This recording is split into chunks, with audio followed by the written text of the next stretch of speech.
Hi everybody, Kim Hart here talking about the ACA Code of Ethics regarding a dual relationship between a client and a counselor and how it might impact their therapeutic relationship.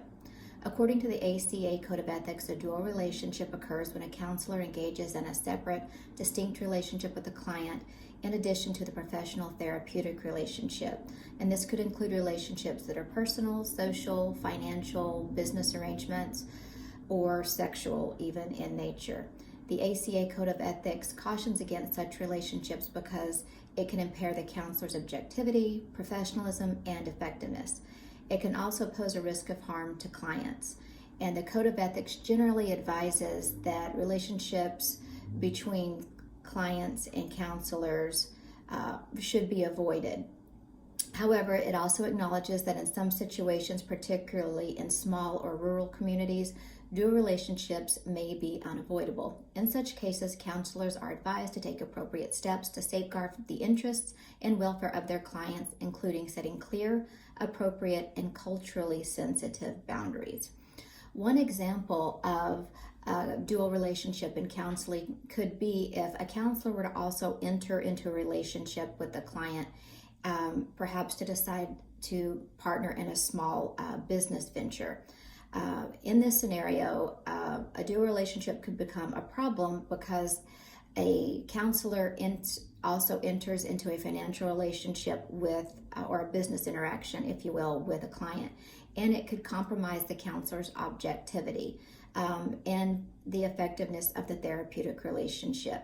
And such dual roles can create conflicts of interest and may impact the trust and the power balance and the dynamics between the counselor and client in their therapeutic relationship.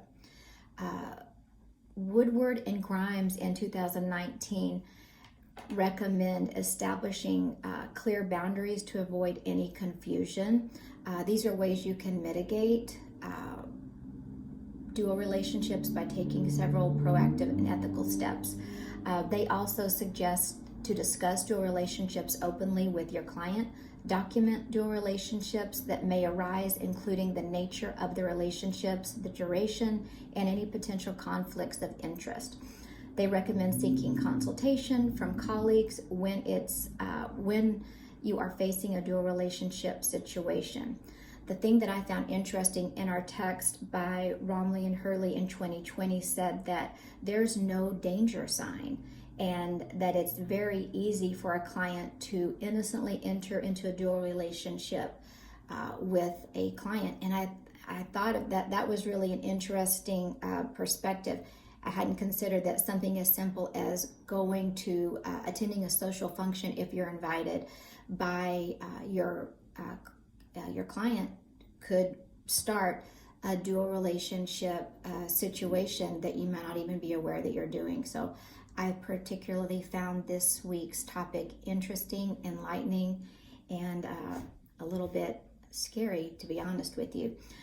There are other ways that you can mitigate dual relationships: awareness and avoidance. Be aware of potential dual relationships and avoid them when possible, especially if you feel like they could impair your judgment and harm your client.